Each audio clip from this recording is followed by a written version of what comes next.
Welcome back to the Wrong Advice Podcast. I'm your host, John Picciuto, and I'm extremely excited to have the co-creators of Second Act Snacks, Matthew Mucha and Taylor Okey. Okey. Nice. Nailed it. On the line today. Gentlemen, how you doing? Doing good, man. How are you? I'm great. Taylor, how are you? I'm doing well, thank you. We're in New York right now. It's a little warmer than I would like. I was just saying, I just walked home like super speed, and my body is drenched in sweat. I feel disgusting. Obviously, this being an audio podcast, not the best place to talk about this, but you are wearing a sweatshirt, so. Yes. Well, okay. So I ran out like 10 seconds ago to grab my second coffee for the day, and I have my AC on blast. And I'm underneath this is a tank top, and I wasn't, because we are doing a Zoom-ish style. I was like, I don't know this guy, and he doesn't need to see me in a tank top just yet. So. And I knew eventually I'd get cold, so here we are. Totally fair. If you guys can just individually introduce yourselves. Obviously, you are the co-creators of Second Act Snacks, but Matt, why don't you start with yourself? Sure. Yeah. My name is Matthew Mucha. I'm an actor in addition to co-creator, co-host of Second Act Snacks. I'm also the social media and audience engagement manager for the Broadway Podcast Network. I live in New York, and I'm happy to be here. Happy to have you. Yeah, and I'm Taylor Okey, also an actor, as well as the co-host and co-creator of Second Act Snacks. Also currently in New York City after I'm just recently coming back to New York. I moved back to New York about 6 weeks ago. I hadn't been back since before Mucha and I were on Bandstand. Wow. I did not spend the pandemic in New York. I was all over the place. So I'm just recently back to New York, and I'm happy to be here. What a good decision on your part. Flee the pandemic. That was a great idea. Yeah, I did not do. I don't know. It was a whirlwind of a year and a half, but it feels really, really good to be back. It's really nice to see the city again. Yeah, and I was out on the Upper East Side on Friday having some dinner and drinks with some friends, and it was pretty packed. And I stupidly said that it felt like normal, at which point a homeless person reached over to our table and grabbed the bread basket, and I was like, yeah, it is completely normal again. Things are completely back to normal again. That is the most normal that you could reach. Quintessential New York. The whirlwind year that it was has obviously given you guys a lot of time to kind of do your own projects and work on your own things, and I would imagine that fed nicely into the creation of Second Act Snacks. So if you can, tell me a little bit about the show, tell me a little bit about what went into creating the show and kind of how you guys got started. Yeah, Mooch, I'll start with the origin story if you want to pick up the 2.0 origin story. Excellent. So the Second Act Snacks, as it is, was not how it began. It actually started while Mooch and I were on the first national tour of Bandstand, which, for those of you who don't know, Bandstand is a Tony Award-winning Broadway musical. It opened in 2016, Mooch, is that correct? 16 or 17, same season as Evan Hansen and I'm from away. I think it was 16. Don't fact check me on that. Originally directed on Broadway by Andy Blankenbuehler, who is best known for his work as the choreographer and one of the creators behind Hamilton. Oh. And so we were on the first national tour of that, and we had not known each other before this. We met day one of rehearsals. Our tracks in the musical aligned pretty similarly, almost exact. So when I was almost identical, he was on stage. There was only once or twice where you were on stage and I wasn't. Yeah. And so we hit it off right away in rehearsals, because a lot of the times when the ensemble was working, he and I would just be chilling. We were both understudies, so we were running lines together and stuff. And we were in tech in Oklahoma, excuse me. We were in tech in Oklahoma for about 2 weeks. And that's kind of when things line up and you figure out, okay, so during this section, I'm going to have a bigger break. I have no time here. And for me, that means I'm figuring out when in the show am I going to have a chance to go to my dressing room and eat. Mm-hmm. And one of my biggest things that I was most excited about once I got this job was that I was going to get to travel the country and eat. everywhere I went. So I was looking forward to hitting that barbecue, trying avocado toast of every flavor in California. I was just so excited to get to have that opportunity.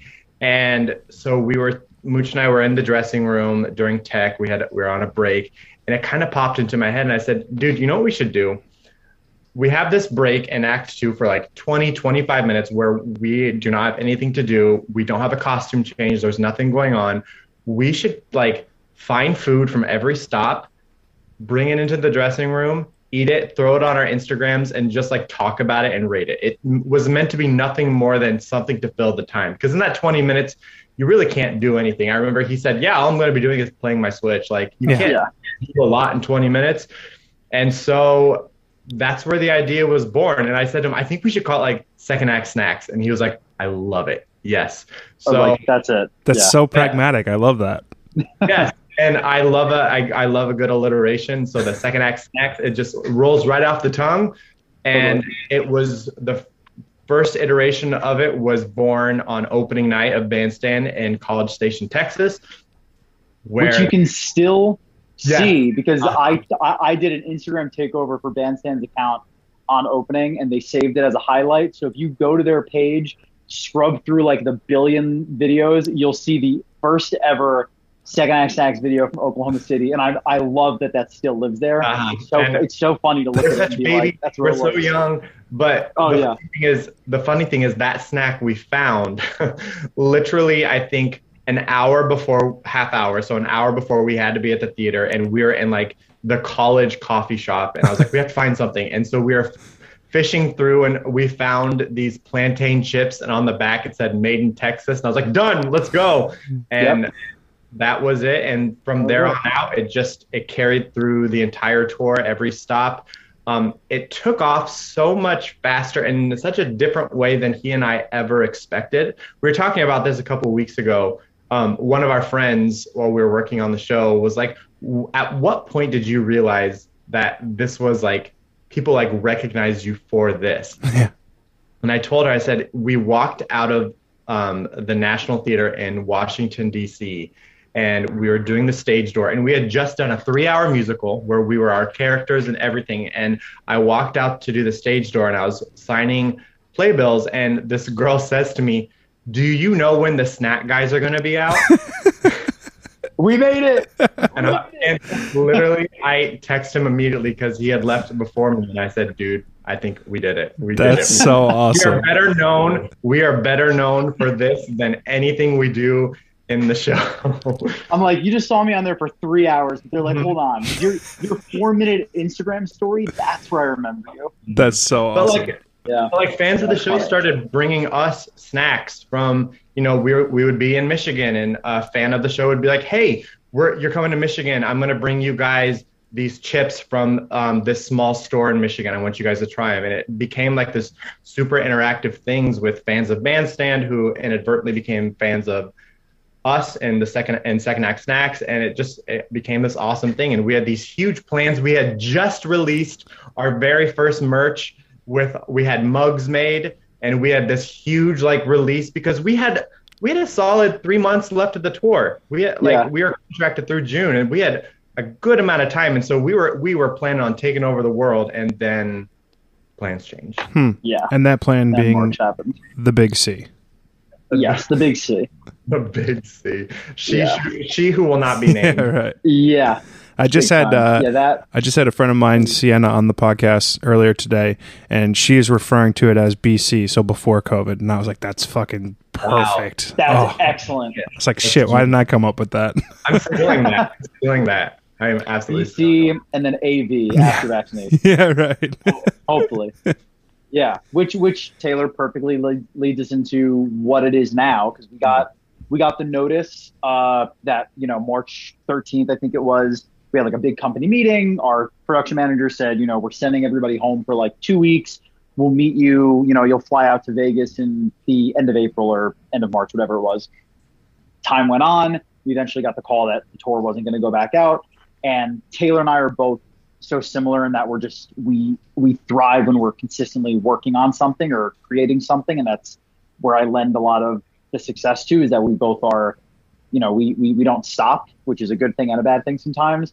And when COVID first started, we thought it was going to be, a quick couple of months and then we'll be back to auditioning or whatever. So we had like a 2.0 version, which was we were interviewing people in our industry, fellow actors, choreographers, writers, whatever, and just asking them like, what are you doing during this time? What are you snacking on while you're at home? Trying to keep it all together. And we did that for a bit. We put it on our Instagram and it was fine. And then the summer of 2020? Yeah. 2020 came and it kind of died down. And it's so weird. I have like such a vivid memory of this. I was with my girlfriend, Jamie, and we were in the car leaving her family's lake house in the Adirondacks.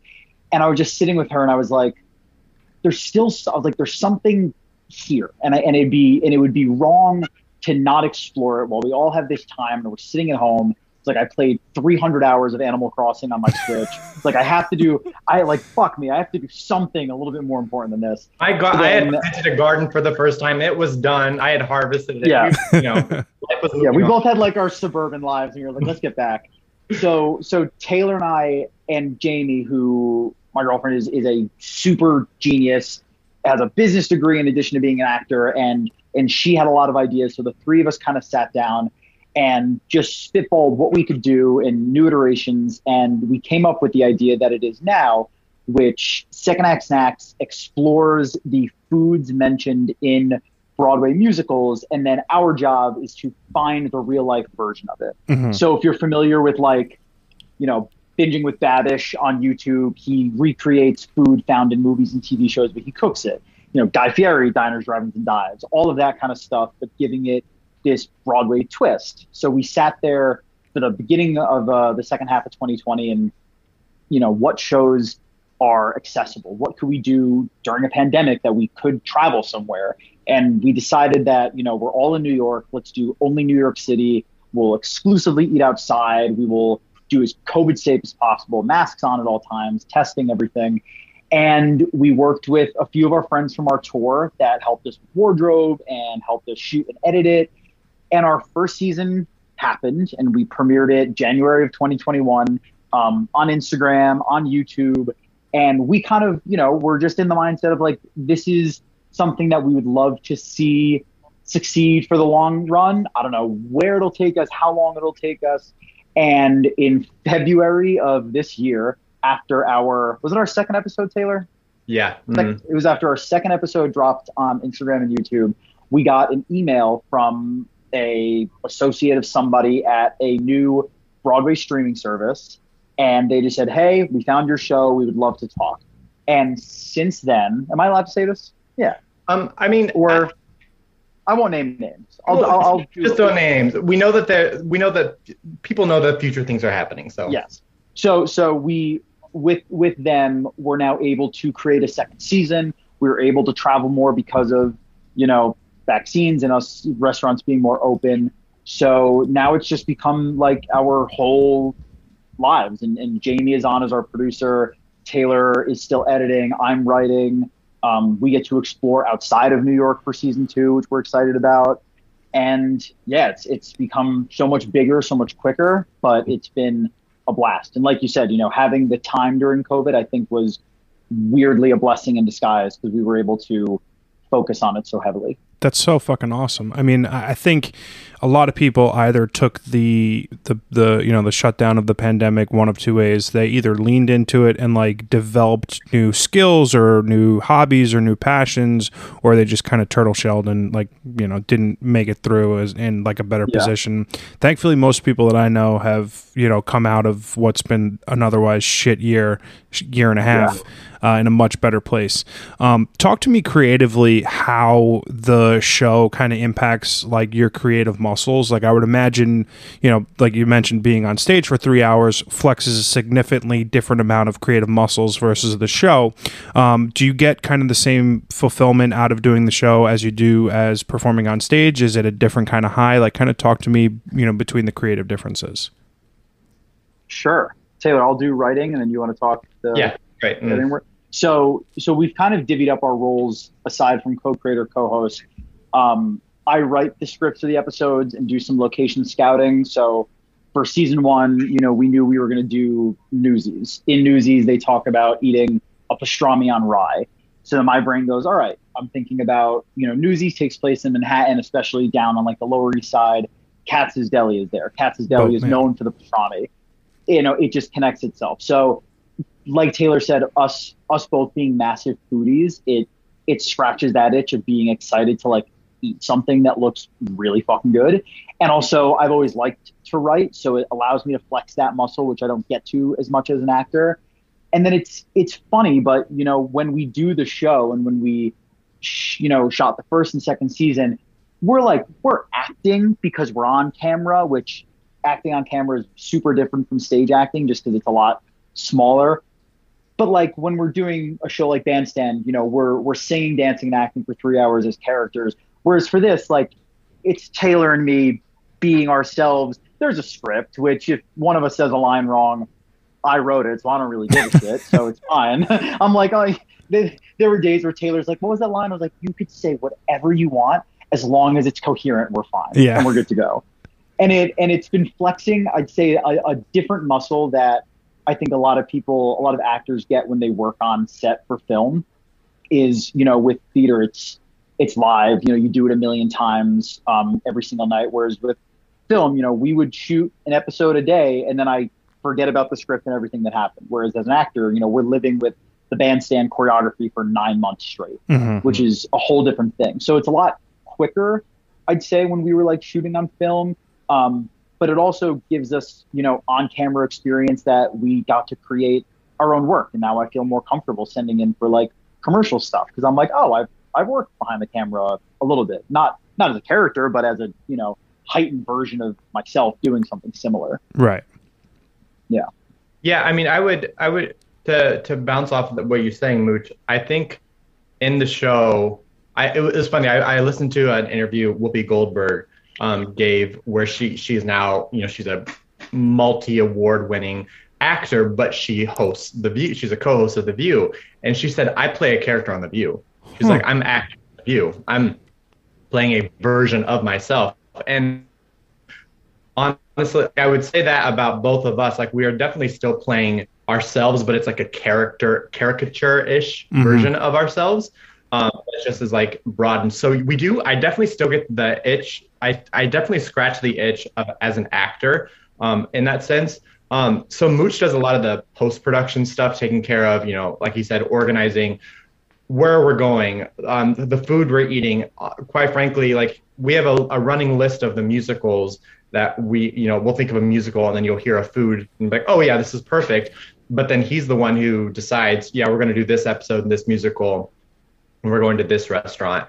So he takes care of a lot of the pre-production stuff, and everything in post is on me. So I take care of all of the editing, any additional sound effects, music, all of the graphics that are added, that is designed by me. And for me, what I love about just being an artist in general is creating something from nothing, just taking a blank space, a blank piece of paper, and making something happen. And so for me as an actor, I get that when I'm given a character, even if the character has lived in a world prior to me joining the show.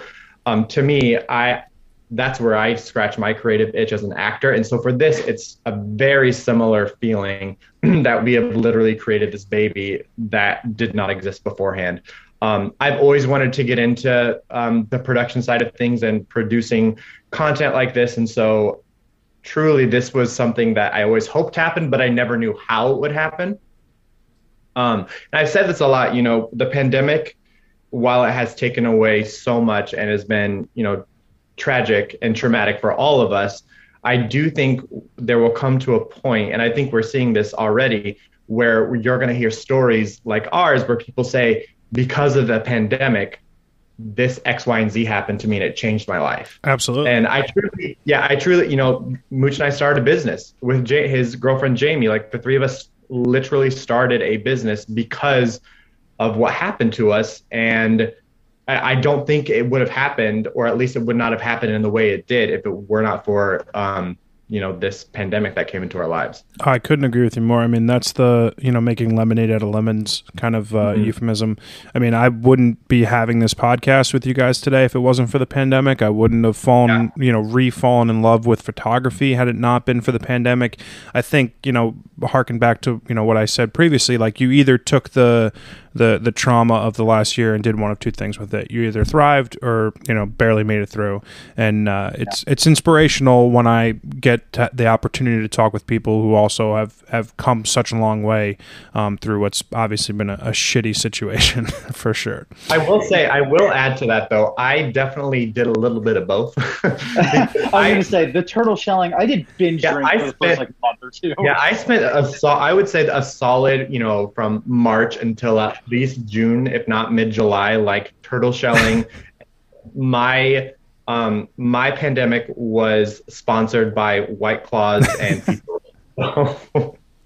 So there was I definitely dipped my toes into both realms. That's fair. I'm just ending on a more positive, uplifting. Yeah, that's fair. And that's what we're going to choose to focus on. Exactly.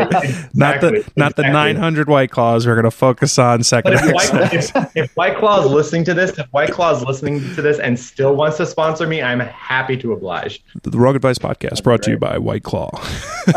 Hack three. I love that.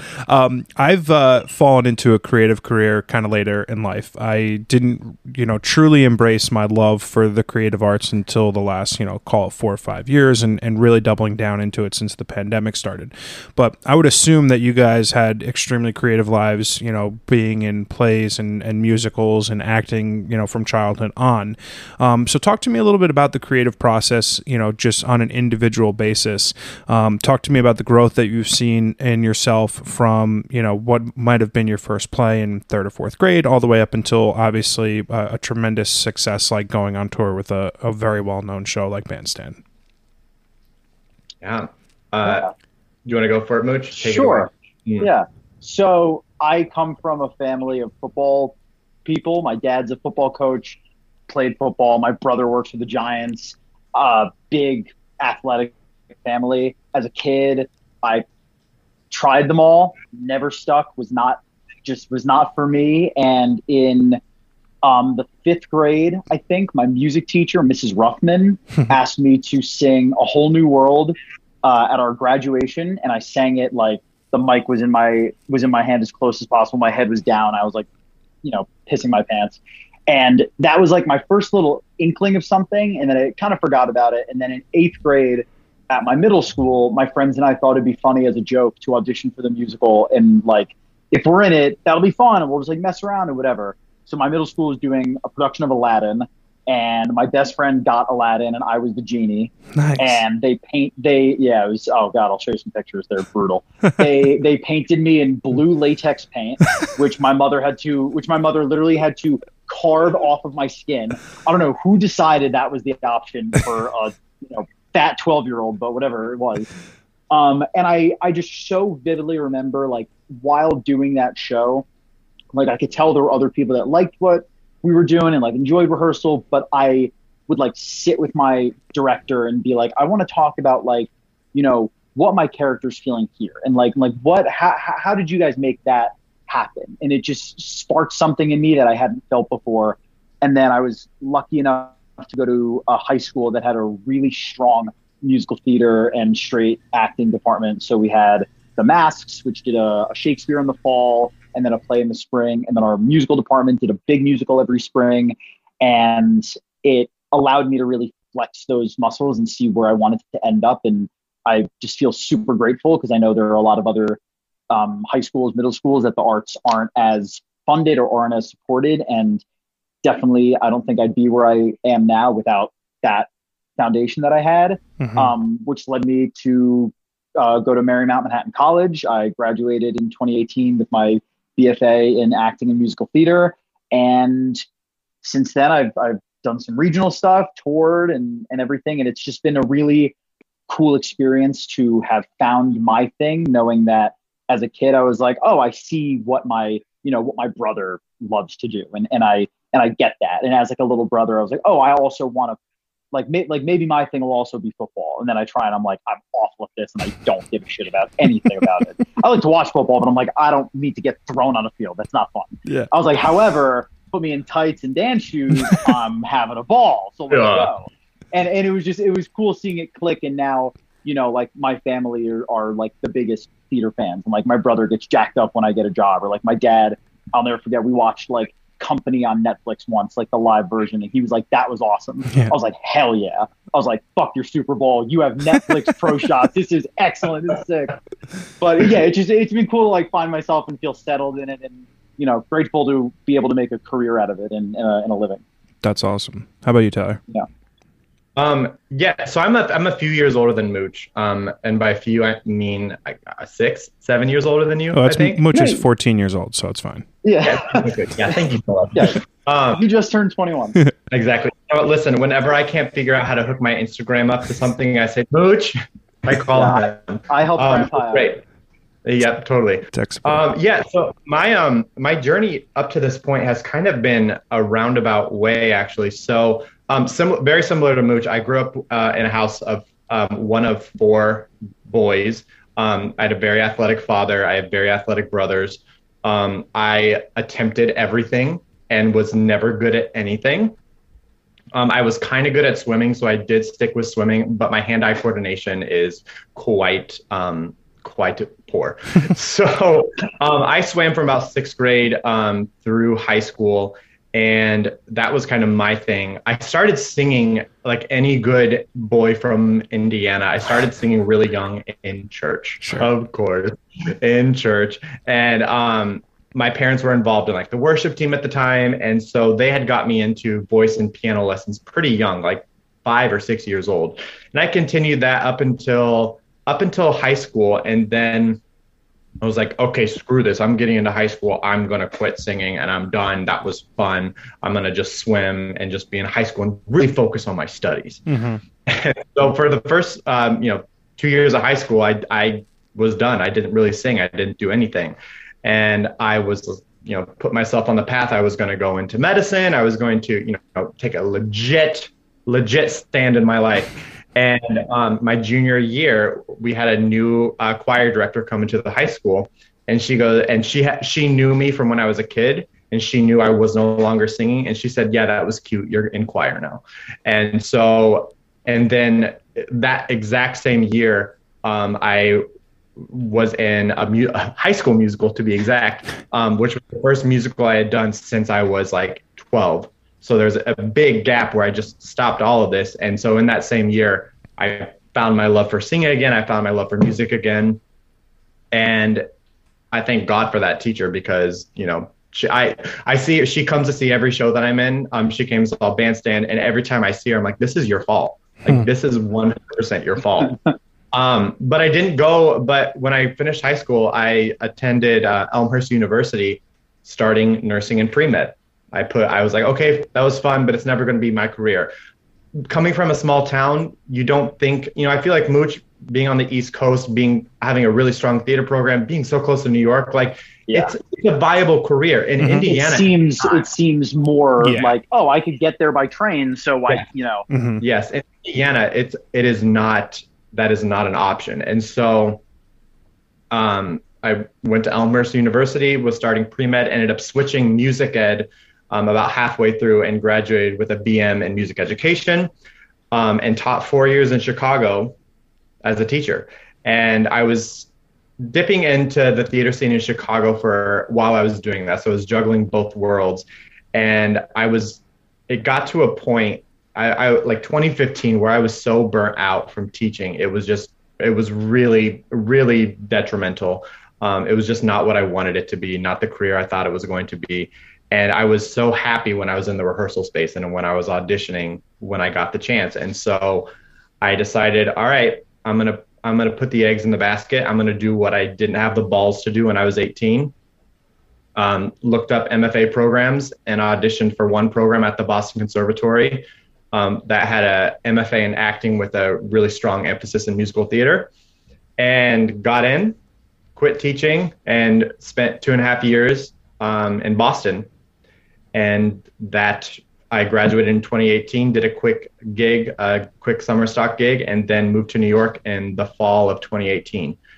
And 10 months later, Bandstand came into my life. So I often joke, like, I ran away from this. I ran away from this career so many times, and call it God, call it fate, call it the universe, call it what have you. I end up finding my way back in some capacity. So, right now the pandemic took it away from me, but I can't help but feel like in some capacity I'm going to find my way back on stage.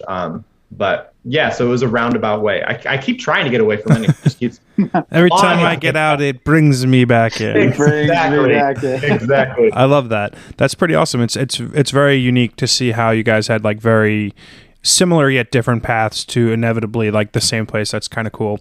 My relatability to that is that I played high school football and lacrosse, but I was also in the choir. So I know that makes me better than both of you at singing and sports. So no pressure. I sang the national anthem for the Yankees. The whole. Troy Bolton. Yeah, you are the real life Troy Bolton. Man, I don't know who that is.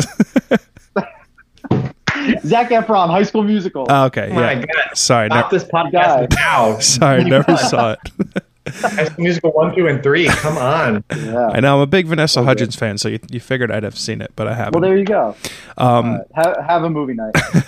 I was recently speaking with a comic on my podcast about the rush that he gets doing live comedy. He also has a podcast and he does acting, and he's worked in film, and obviously all of it kind of funnels back to the high that he receives from a live show.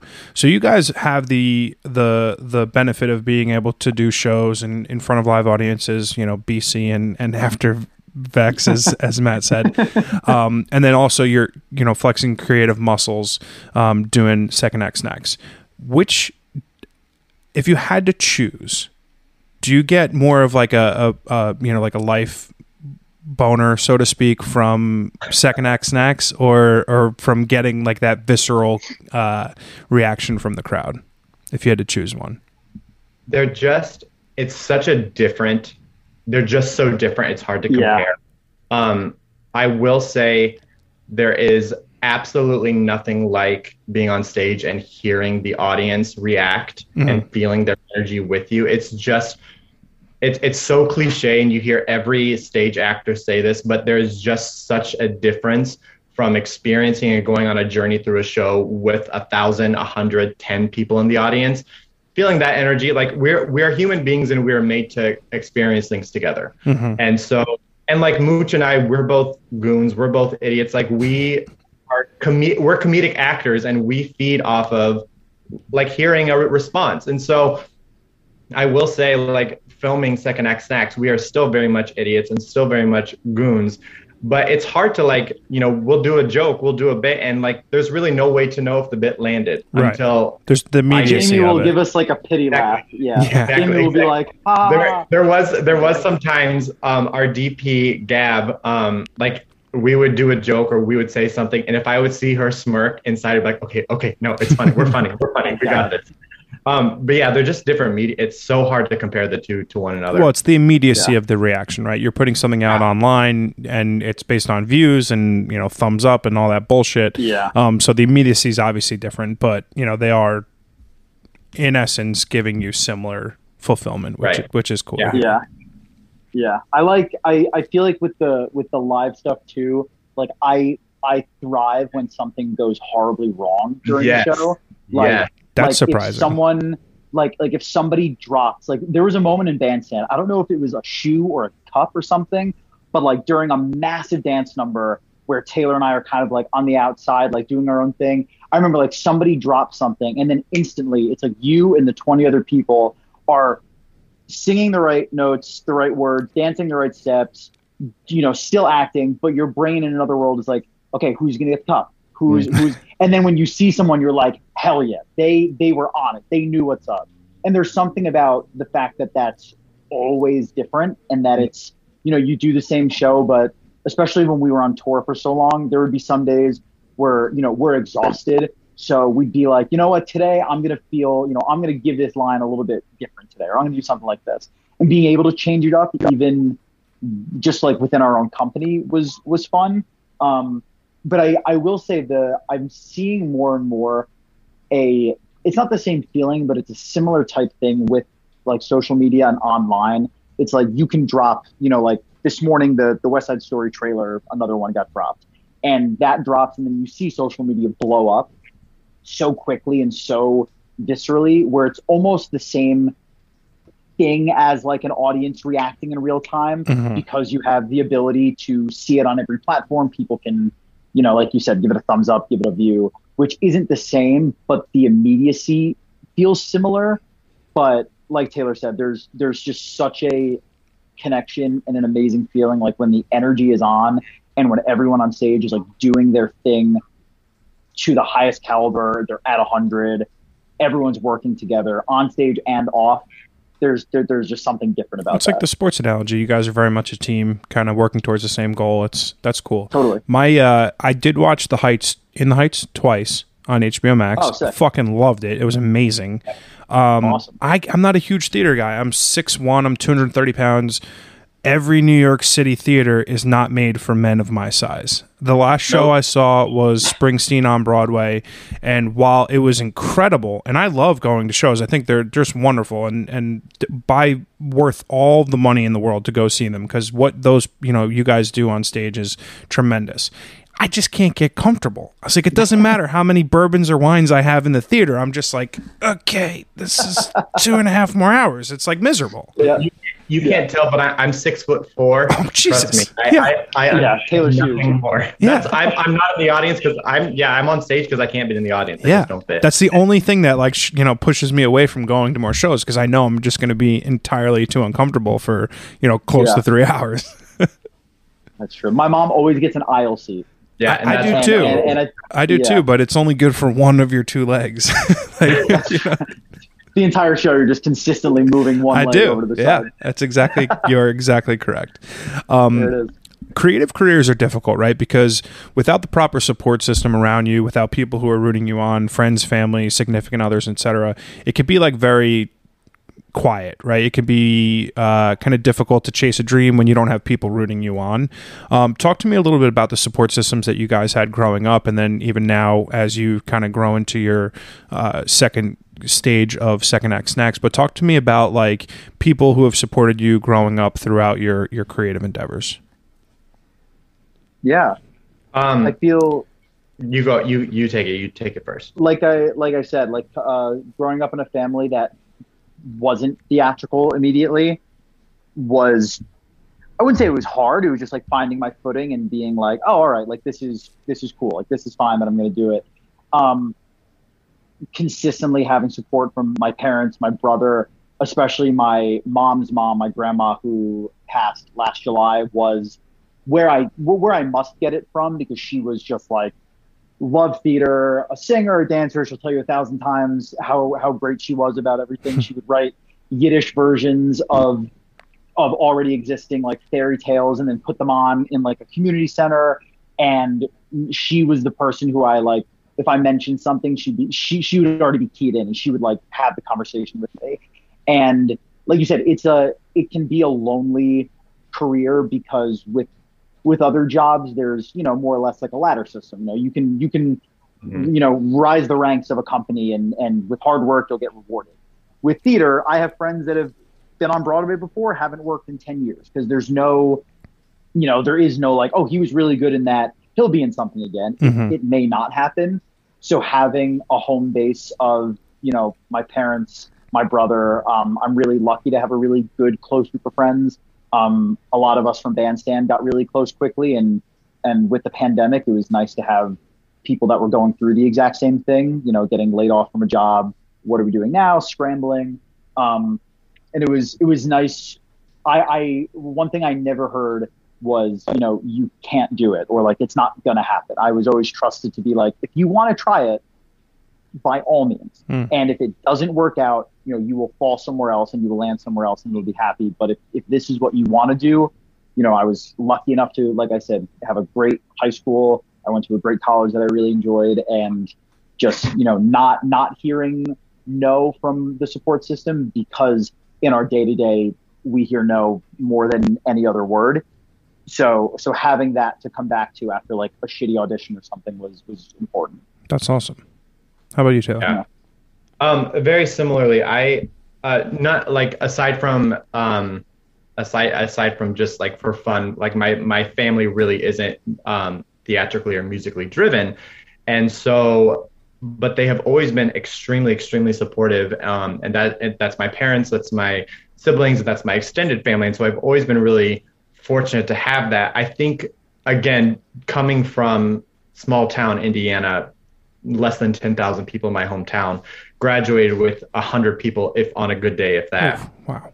Yeah, exactly. I came from small town, so like the idea of attempting this career is just scary because you hear the horror stories before you hear the good. Mm-hmm. And so I remember telling my mom, it's sobbing because I was just so worn down and burnt out from teaching. I remember talking to my parents about making this transition and going to grad school. I had just found out I had gotten in and I didn't know if it was the right move. And I remember my dad just saying to me, he goes, listen, you have to try this or else you are always going to spend the rest of your life wondering what would have happened if you would have, if you, and he just said, neither of my parents professionally pursued what they would have wanted to. They both ended up in positions, I think, that ultimately supported their family, but didn't necessarily do things that fulfilled their passions. Mm. And because of that, both of them said to me, you have to do this. You have to try this. If it doesn't work out, it doesn't work out. You figure it out. But you can't spend the rest of your life wondering, God, what would have happened had I taken that one opportunity? And I'm super thankful for that. And every step of my journey to get to New York, moving here, finding an apartment, they were super helpful and supportive through all of that process. My first 8 months here was just rejection after rejection. I often say, I got Bandstand and after being in New York for 9 months, which is hugely rare in the world of being an actor. To get a job like that was going to employ me for a year, it's rare to get that in 9 months. But up to that point in 9 months, I had so many no's. I had so many rejections. There were so many close calls to where I made it to the end and didn't get it. And my mom would Venmo me $50 and said, go get drunk. You're sad. Like, go get wasted. Like, there were so many of those evenings. And I would not have gotten to this point without that support. And same thing, I have a really strong group of friends. I find personally a lot of my very best friends don't work in the industry, actually. And I find having the separation between my personal life and my professional life is super helpful. Mucha and I have just gotten to the point where when we get together, we don't even talk about the industry. If we bring up, I had an audition today, it may be 2 seconds of our conversation, but our friendship, our relationship doesn't live in that. And I think that separation for me is really important and healthy. Yeah. Just because, like he said, we hear no so often. It can be so daunting, so negative. To have a separation from it is really important. Yeah, I think it's great. I mean, were it not for the support of friends and family, I never would have taken these levels of risks in my life to start things that I'm incredibly passionate about. And I think there are 3 crucial elements that I like to pull out of these conversations with people. It's like, what is your support system like? What got you to the place that you're at? What gives you confidence and what inspires you? Because these are 3 things that are crucial to making people, I think, more holistically happy, right? Like if I can somehow explain to people why I'm the most irrationally confident human being and willing to take all these crazy risks, maybe someone else will hear me talk about it and be like, oh, fuck yeah, I'm going to go jump out of a plane or fucking pick up a camera or whatever it might be. And then from an inspiration standpoint, I think when you meet more people as you get older, you start learning that there's so much more than our bubble, right? Like the Indiana 10,000 people that you grew up with, once you get out of your comfort zone and leave that small town and you're now in the quote unquote big city, it's a really great way to open up your eyes to things and careers and life patterns that you may not have known were afforded to you growing up. So on that token, obviously you guys have always felt comfortable on stage, maybe not right at first, but over time, you've grown to feel comfortable in your own skin in front of an audience. Talk to me about the things that give you confidence to either get up on stage and portray, a very well-known character, or just be in front of the camera for Second Act Snacks. a really good question. That is a really good question. Because I don't feel like a confident person. Really? I mean, that's surprising. Yeah, no, it's a lot of manufactured confidence. I think it's a lot of I know what brings me joy. I know what brings me fulfillment. And I think knowing that pushes me to pursue this further, I guess. I know telling stories, and I know being a part of telling a giant story and a giant cast, inspiring people. I know that brings me a lot of joy, and that fulfills me, that fills my cup. And it makes me feel like I have a purpose on this planet as we spin through space. But I can't honestly say, I mean, I walk into most rooms terrified and with huge imposter syndrome. I mean, the night we released the first episode of Second Act Snacks, I wanted to like throw up. I was just like, I joked, I said, this is what Lin-Manuel Miranda felt like before Hamilton released. Like, this is exactly what it felt like. Before he dropped it on Instagram Live. Exactly. But it's just this, it's a very, what we do, creatives, artists, it's a very vulnerable thing because we just put ourselves out there and we hope people like us. Mm-hmm. Yeah. And so, yeah, I rarely enter a room, audition, anything feeling confident. A lot of, if I'm going to an audition, like it's preparation. There, going into a room prepared, like that will help my confidence. Mm-hmm. But it's a rare time when I walk into a room 100% feeling great about myself. I'm pretty glad you mentioned imposter syndrome. It is a reoccurring conversation that I've had with creatives on the podcast. A good photographer friend of mine, Taylor Ballantine, is published the cover of SI magazine. She has worked with Victoria's Secret models. She's shot music videos for country music stars in the top 10 of the CMT charts, etc. And every time she says she goes to a job, she's second guessing herself. She's feeling like an imposter. Like, who am I? I feel like that on a daily basis when I go to work with a model, go to work for a brand, go to work for a magazine, whatever it might be. Who the fuck am I? What do I do? What do I know? And that's completely relatable. I think the difference is, for me, is I've come to realize that is incredibly normal to feel inadequate, but then to take that feeling of doubt and inadequacy and flip it into a strength. And I was surprised to hear you say that you struggle with confidence and or feel like an imposter when you're doing these things, because it doesn't come off that way or translate that way on the show. Obviously, I've never seen you perform on stage, but from a Second Act Snacks perspective, that would not come off at all. How about you, Matt? Talk to me about that. Yeah.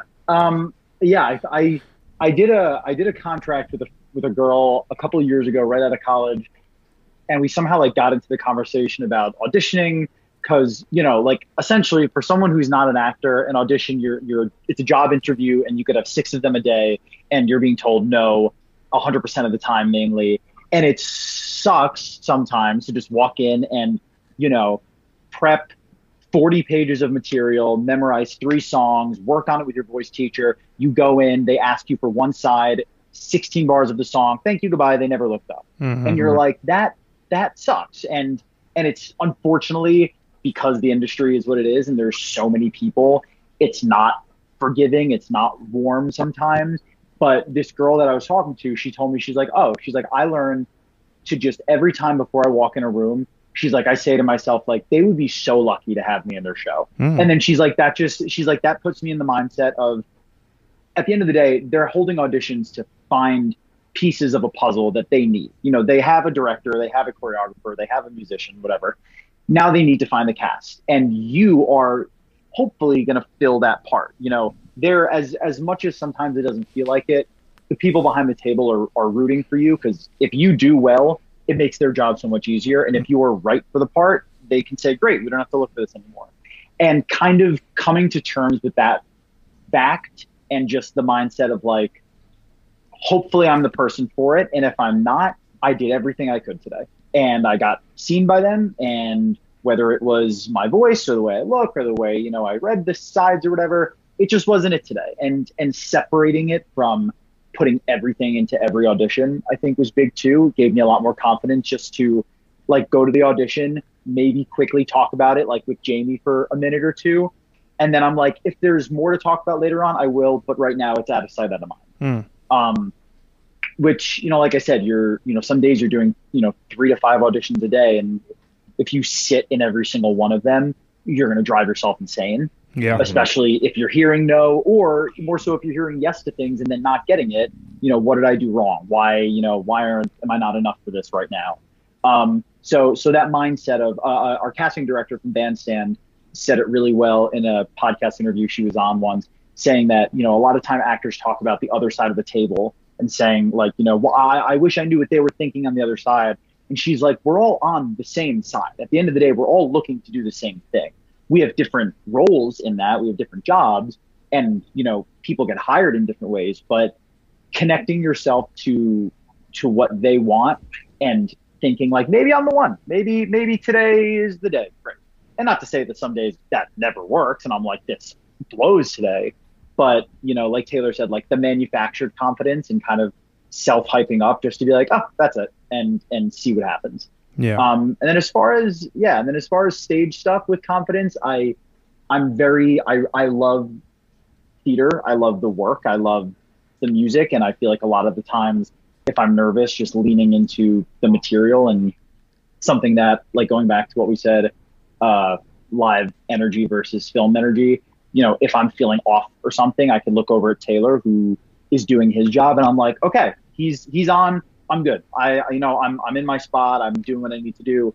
Whereas with film, I think it's a little harder because you could just, finish a take and then yell cut, and then all of a sudden I'm back in my head. Mm-hmm. So I feel like I get a lot of confidence when I'm doing a show on stage from, the material itself and then also the fellow actors. Yeah, I think those are really, really crucial mindset kind of feelings, because that it's incredibly relatable. That self-doubt in any sort of creative field, whether it's photography, acting, filmmaking, whatever it might be, I think it's always omnipresent. It's such a cutthroat arena, right? Like there's a million people who would kill to be in the position that you're in, shooting the person that you're doing or whatever it might be, that you can always kind of hear that self-doubt creep in your mind. But those are super important mindsets to kind of flip the switch. And, even if it's, faking it till you make it from a confidence perspective, it's valuable for sure. And the imposter syndrome thing, like you said, quick, like we all through season 1 of Second X Snacks, we were all like, who the hell is going to watch? I was like, I've never written a web series. Taylor's like, I'm learning how to edit. Jamie's like, I'm writing business reports first. Like, I don't, we still feel that, and we still check ourselves. But we're not realizing we are not. We're not real. You don't know. We are making shit up as we go, and I think everybody does that. Everyone is just making shit up as they go and hoping it's a lot of luck. 100%. And I think realizing that was huge, to be like, what, maybe I don't have it all figured out, but it's working for now. So I think maybe I am. I think one of the most valuable things that I've learned as I've gotten older in life is that, like, mindset and your perspective on the things that you're doing are crucial to your own success. And what I mean is, like, when I started putting the things that I love out into the world, like, people were then appreciating the fact that I'm taking these risks and I'm doing the thing that I love, and they can pick up on that. And like, I've gotten messages on Facebook from people that I haven't talked to in 20 years who are like, oh, that's so cool that you started a podcast. Like, how'd you do that? And I was like, I was fucking bored. I was like, so I started a podcast. Like, like, oh, someone will say something like, oh, I always wanted to be a photographer. I'm like, cool, go buy a camera and do it. Like, I think there's so much inherent, stop kind of mental attitude in life where, like, we think we are in our own way and we could never possibly do something. And it's whether it's, the digital world that we live in or just like the way we're raised to have like a very pragmatic life and career, the creative arts are not nurtured enough in our lives at all. And I think more people would be willing to take these risks to do things that they want to do when they realize that the barrier to do them is incredibly low. It's just self-instilled. Yeah. And there's so... Go, Taylor. Okay. It's funny you say that because a buddy of mine from high school just reached out to me today who I have not talked to in a solid decade probably. And just DM'd me on Instagram. He's just like, I just want to tell you, I think what you've done with your life is so cool and so inspiring. He's like, how did you do it? How did you go about that? And to me, I was just like, there's no equation. Maybe I was stupid enough to just do it. Mm-hmm. I have this fear in life of like waking up one day and wishing I would have done something. Mm-hmm.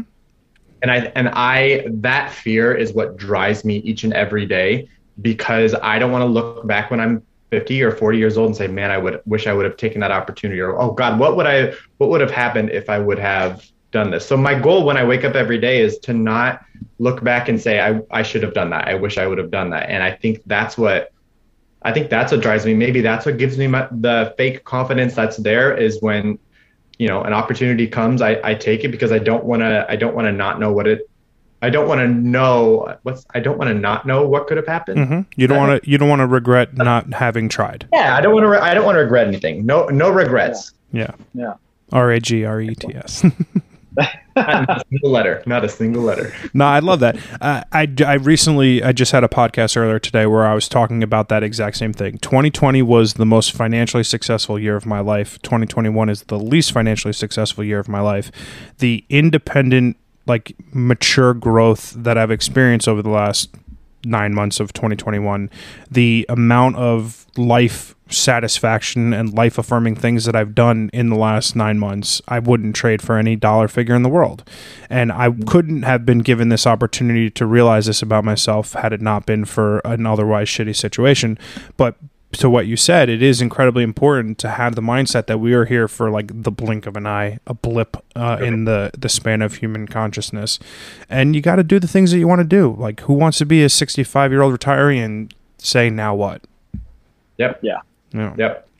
So I like to wrap up each podcast with kind of like a little short Q&A. It'll be some easy ones. There'll be some hard ones. You don't have to like go crazy into depth. But I'll start you off with a little bit of a lob. And what are your favorite books? Matthew, we'll start with you. I'll give two. My favorite book that has like just a story. It's nothing to do with, acting or whatever. It's a book called A Man Called Ove. I'm forgetting the author right now, but it's I think it was originally written in like Sweden or Norway or somewhere. And it's the story of just this cranky old man that reminds me of like the old man from Up. And it's just and I'm a sucker, like I'm a crier, so I'll just go nuts on it. And I read it, and it's just a really beautiful, like, human story, and it just clicked for me, and I love that book. And then as far as acting stuff goes, I'm a big fan of Jenna Fisher from The Office. She has a book that she wrote that I read right after college, and it just connected a lot of dots as to, like, having not a ton of expectations and, like we were saying, the benefit of taking risks and stuff like that. That's awesome. How about you, Taylor? You say three? What, three? Just favorite books doesn't matter. I just gave two.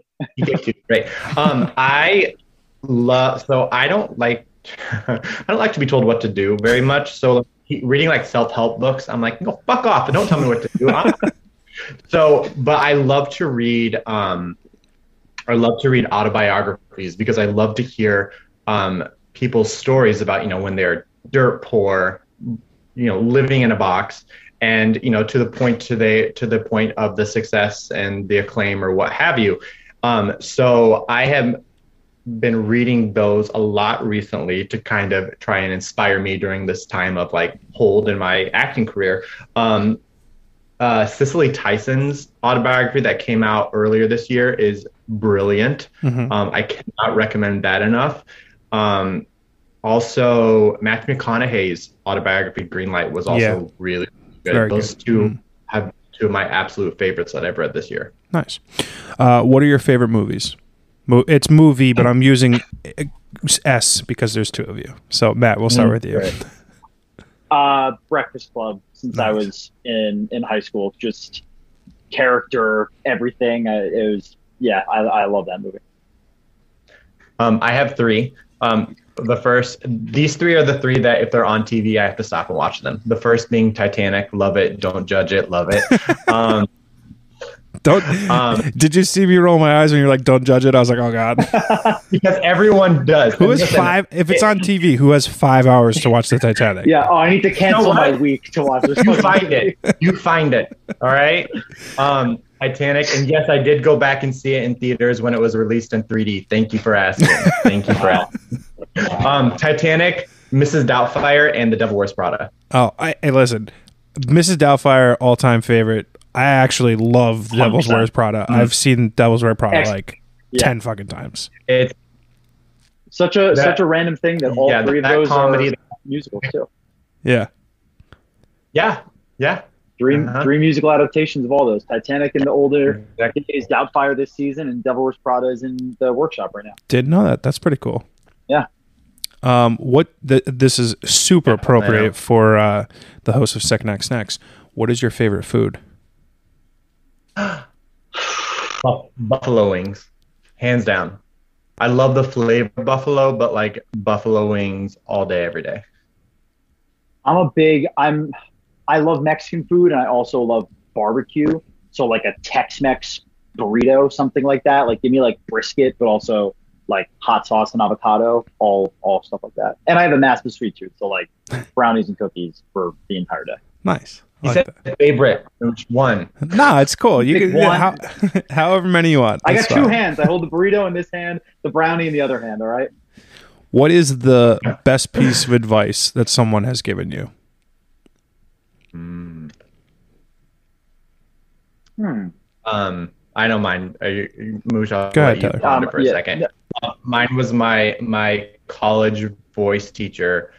She said to me, live your life with your dreams and goals on the horizon, and everything you do, make sure it's feeding into that. And if what you're doing is not feeding into that, you're out of it. I like that. That's a good one. That's hugely impactful.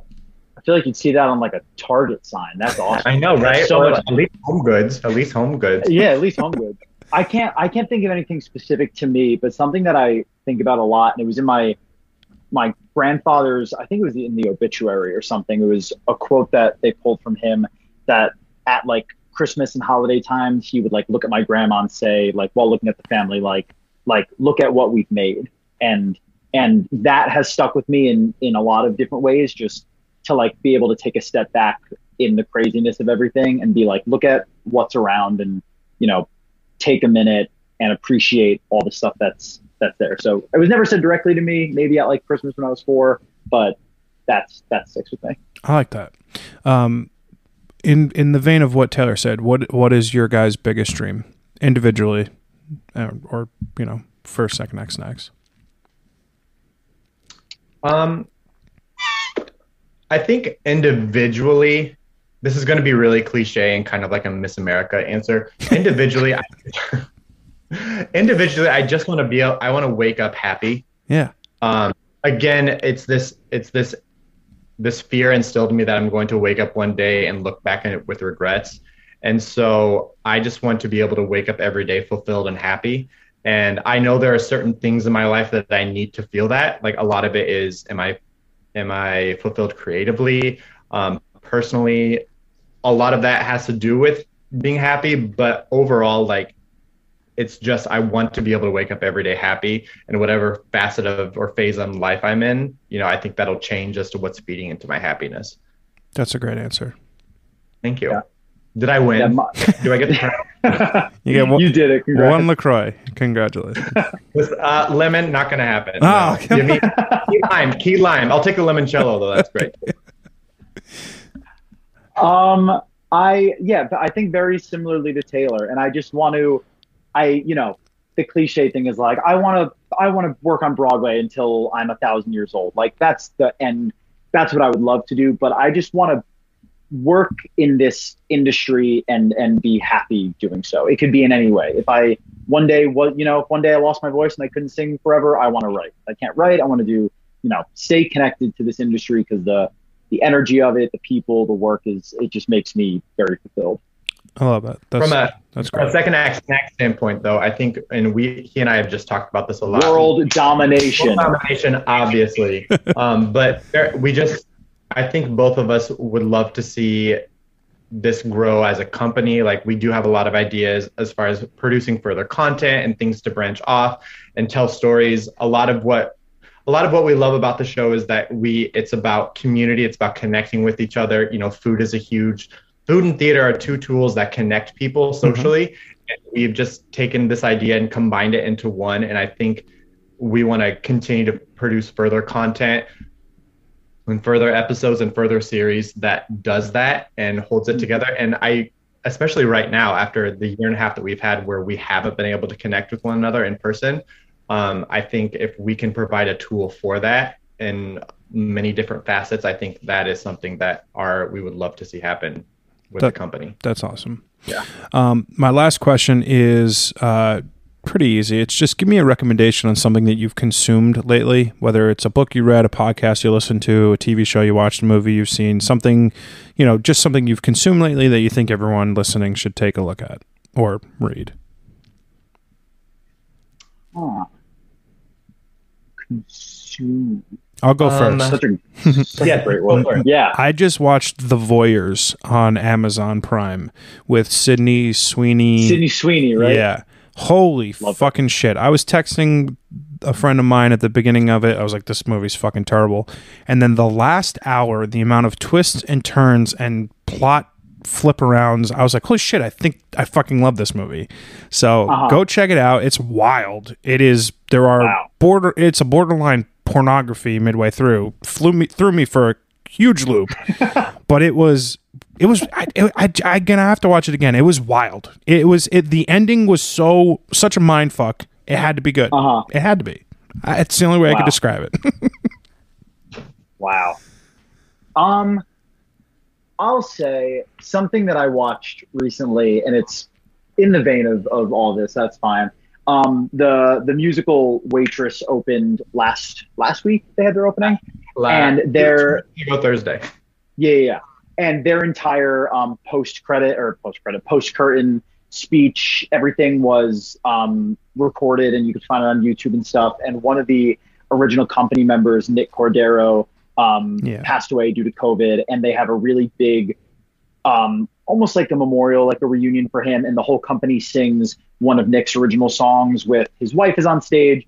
And it was just like a very emotional thing to not only see our industry back, but to kind of like be put in check. Like, there are people that were affected so much worse than this. Mm-hmm. And to kind of be reminded that while also seeing such a happy moment, there was something that like I've scrubbed back and watched it a couple times. So that's awesome. YouTube, like Waitress reopening curtain something. I saw Waitress on Broadway. We took my mom. It was great. Wow. Catherine McPhee. Good God, she was incredible. Yeah. Yes. Yeah. Well, Mooch, I saw that. I'll remind you that I saw that live. I was going to say, I saw the behind tears. It's not a competition, Taylor. It's the same team. I'm seeing Wicked tonight, so eat it. Yeah, no, you do win there. You absolutely win there. So I'm not a huge, as an actor, I don't know if I'm allowed to say this, I'm not a huge TV person. I don't watch a ton of TV. We'll cut that. Don't worry. It's okay. I own it. My problem is I go back and watch. This is probably some kind of trauma I need therapy for, but I tend to put on things that I loved as a kid and just like put that on the background. I've seen Friends like a million times. I will say though, I just recently watched Mayor of Easttown, and I highly recommend that. Good. Specifically for Kate Winslet. No spoilers. I just started it yesterday. Jamie and I we just watched the first episode. Love it so far. Her and Evan Peters, they're brilliant, and so, yeah. You and I did not see the ending coming. Yeah. Did not see it. They're fucking crazy. It was crazy. Yeah. All right. I got to watch. Yeah, big time recommend. Gentlemen, thank you so much for coming on the podcast today. I'm a big fan of yours, of the work you're doing. I think my father likes your show more than I do. 74-year-old, huge fan of the work. He is our literal, I've told Taylor before, at every, John and I are essentially family now because my brother is marrying his sister, and at every family event that I've seen their dad at recently, he will find me in a crowd and just be like, I got a couple ideas for you. He slipped me his business card like 2 weeks ago.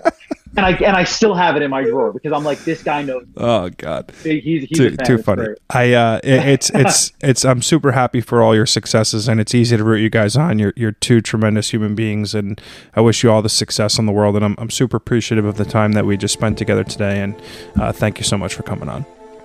Thanks for having us. Thank you. Thanks, guys. Take care.